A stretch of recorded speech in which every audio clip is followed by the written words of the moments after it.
Assalamualaikum warahmatullahi wabarakatuh. Alhamdulillahilladzi arsala rasulahu bil huda wa dinil haqq liyudhhirahu ala dini kulli wa kafa billahi syahida. Amma ba'du. Di zaman akhir ini masih banyak yang gagal paham tentang apa itu mursyid. Ada pula yang memahami bahwa mursyid itu adalah guru ruhani. Itu juga dibenarkan. Tetapi jika hanya dipahami sebatas itu, tidak semua guru ruhani bisa mengaktifkan Nur Muhammadnya. Karena jika yang dipahami bahwa mursyid itu hanya sebatas guru ruhani yang berwujud manusia, ini akan memunculkan persepsi bahwa mursyid itu adalah seorang guru yang mengajarkan, membimbing ruhani murid. Yang berarti semua orang yang membimbing ruhani muridnya itu disebut mursyid.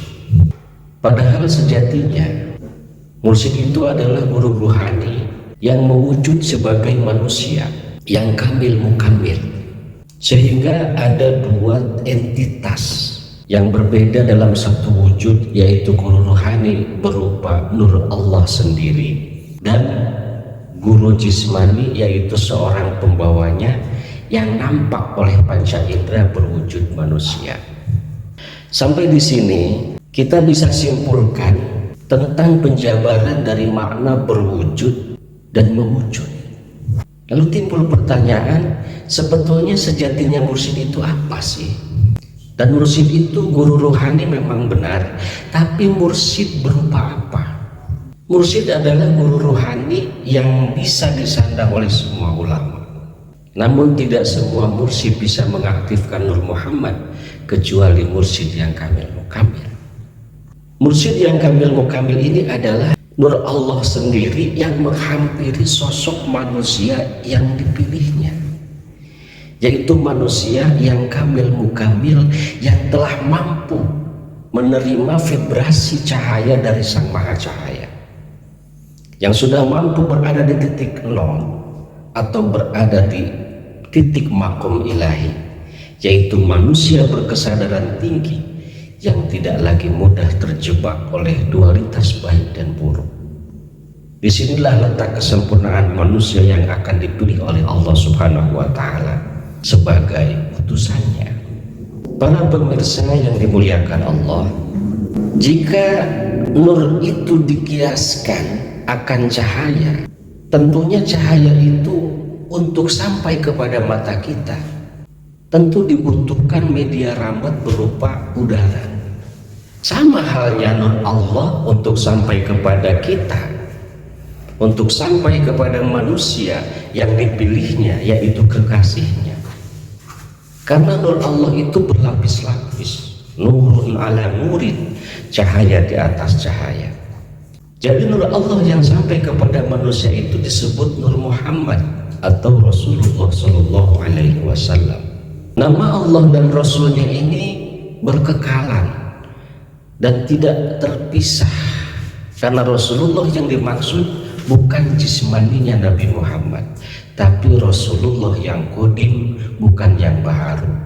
Rasulullah yang bagian daripada Nur Allah itu sendiri. Lantas bukankah Nur Muhammad itu sudah ada pada diri setiap makhluknya? Iya, memang benar. Namun kebanyakan dari mereka masih belum teraktivasi Nur Muhammadnya, karena masih terjebak dualitas baik buruk tadi, dan masih kuat keterikatan oleh kemelekatan jismaninya.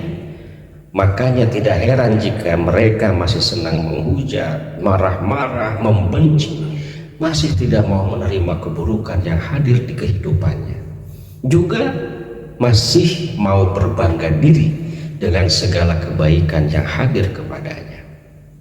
Inilah sebabnya setiap makhluk, bahkan khususnya manusia, akan sangat kesulitan untuk bisa teraktivasi Nur Muhammadnya, hingga akan kesulitan pula untuk terhubung dengan Nurullah. Disinilah kenapa kesadaran akal dan tingkat kesadaran rohani manusia itu berlapis-lapis. Artinya tingkat vibrasi cahayanya bertingkat-tingkat, yang tentunya porsi dimensinya pun akan berbeda-beda pula. Semua tergantung pada kesadaran dan pilihan manusianya itu sendiri. Apakah dia memilih untuk naik vibrasi cahayanya ke frekuensi cahaya, bahkan ke Sang Maha Cahaya dengan mengaktifkan Nur Muhammad, atau malah memilih turun vibrasinya hingga lebih rendah dari hewani. Lalu bagaimana untuk meningkatkan kesadaran rohani kita agar dapat sampai ke puncak vibrasi cahaya, ke hadirat Allah, hingga ke ujung puncak rohani tertinggi? Disinilah adanya guru yang membimbing dan turun secara langsung dari sisi Allah yang mutlak keasliannya dan dengan akurat dapat dipertanggungjawabkan. Inna lillahi wa inna ilaihi raji'un, yang datangnya dari sisi Allah berupa nur Allah akan menghantarkan kita kembali ke hadirat Allah Subhanahu wa ta'ala. Siapakah yang bisa mengantarkan itu? Dia adalah guru ruhani Nur Muhammad yang dapat mengajarkan kita, menuntun rohani kita untuk kembali kepadanya. Sedangkan guru jismani sebagai pembawanya hanya sebatas mengajarkan, menuntun jasmani kita melalui rumusan akal sebagai pengatur dan pengantar untuk memasuki praktek ilmu. Karena manusia memang masih sangat terikat oleh jasmaninya, masih terikat oleh dualitas baik buruk, maka disinilah dibutuhkan guru jasmani untuk mementori dan menjadi suri tauladan bagi manusia. Dalam konsep disiplin ilmu kosmologi itu ada dua istilah. Ada istilah alam makrokosmos, semesta raya dan seisinya. Ada alam mikrokosmos, alam di dalam diri manusia yang mewakili semesta. Jadi diri manusia itu sejatinya adalah miniatur semesta. Antara kedua alam itu akan saling sinergis satu sama lain, dan manusia tidak akan mampu memahami alam mikrokosmos tanpa memahami alam makrokosmos sebagai gambaran atau sebagai cerminan dari dirinya. Begitu pula pada diri kita. Meskipun Nur Muhammad itu sudah ada pada diri kita, tapi tanpa adanya mengenal, memahami dan bertemu dengan Nur Muhammad yang sudah disematkan pada diri Ahmad bin Abdullah, sang utusan sebagai pembawanya dan sebagai suri tauladan dalam dirinya, maka sedikit pun kita tidak akan pernah memahami tentang apa itu Nur Muhammad yang ada pada diri kita, apalagi mengaktifkannya. Tanpa bimbingan dan tanpa arahan suri tauladan darinya, dapat dipastikan diri kita akan seperti jiwa-jiwa yang tersesat, yang hanya sebatas merasa dan rasa saja. Lalu apa peranan mursyid pada diri seorang utusan? Jawabannya ada dalam surah At-Taubah ayat 128. Bismillahirrahmanirrahim. Laqad ja'akum rasulun min anfusikum azizun 'alaihi ma anittum harisun 'alaikum bil mu'minina raufur rahim. Sungguh telah datang kepadamu seorang rasul dari kaummu sendiri.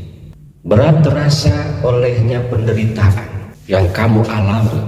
Dia sangat menginginkan keimanan dan keselamatan bagimu, penyantun dan penyayang terhadap orang-orang yang beriman.